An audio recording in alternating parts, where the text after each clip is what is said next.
you guys heard of pinking shears? I just bought these because a man on the internet with a cowboy hat told me I should buy these. And if a man on the internet with a cowboy hat tells you to buy something, you should probably buy it.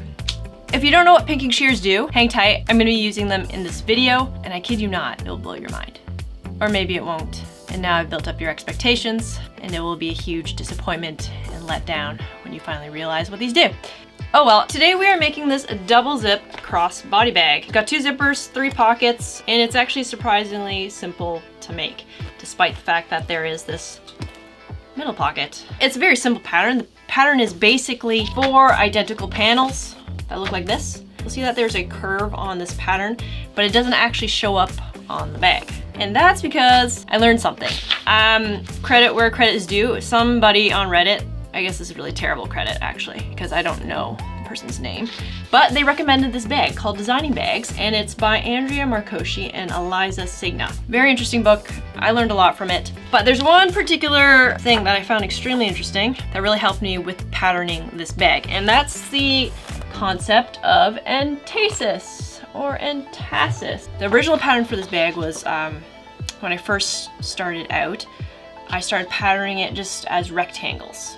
And unfortunately, when you do that, this was the first iteration, you can see it's puckering right there, just like the book says. Why it does that? I wish I was smarter and could explain that to you, but I can't. It's the truth. I don't know why. But to combat the puckering, I added a curve onto, nope, that's the wrong one. I added a curve onto the current pattern. And with that, we were able to get a nice rectangular shape. And this is another earlier iteration, as you can see, the entasis, whatever it's called, and it gives a nice rectangular shape once it's turned. So if you're wondering why there was a curve and why the curve doesn't actually show up on the bag, that is why. That's enough nerding out. Let's get making this bag. The large format print pattern is free for the first week, and the print ready version is available on our pattern store for 50% off for the next couple weeks. The full materials list and pattern is in the description below. Let's get making.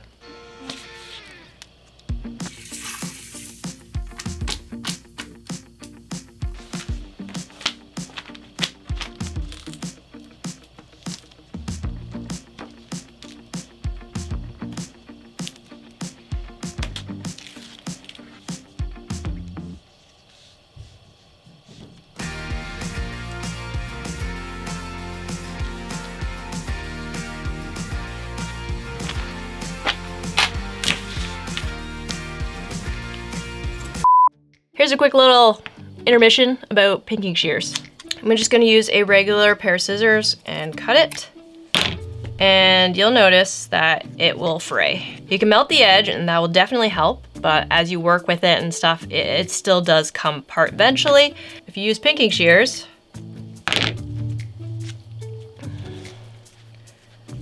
because of that zigzag pattern, it really helps with the fraying.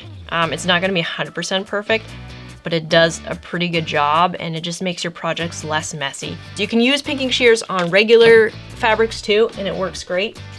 This is all fraying, this is just regular. Use some pinking shears here and